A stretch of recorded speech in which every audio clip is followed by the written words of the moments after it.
Lovedale diary Muneeswarar ஆலயத்தில் 28ஆம் ஆண்டு திருவிழா சிறப்பாக கொண்டாடப்பட்டது.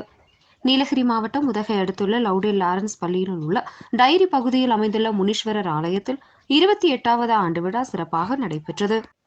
வருடந்தோறும் நடைபெறும் இந்த திருவிழாவானது இந்த ஆண்டும் வெகு விமரிசையாக நடைபெற்றது. காலை முதலே கணபதி ஹோமத்துடன் துவங்கிய இந்த நிகழ்வில் அபிஷேக அலங்கார பூஜைகள் பஜனையுடன் சிறப்பாக நடைபெற்றது. முனீஸ்வரன் சுவாமி அவர்களை காண லவுடேல் சுற்றுவட்டார பகுதியில் உள்ள பக்தர்கள் மற்றும் பொதுமக்கள் ஏராளமானோர் கலந்து கொண்டனர்.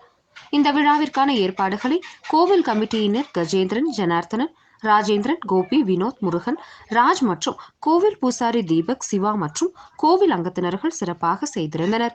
மதியம் அனைவருக்கும் அன்னதானம் வழங்கப்பட்டது.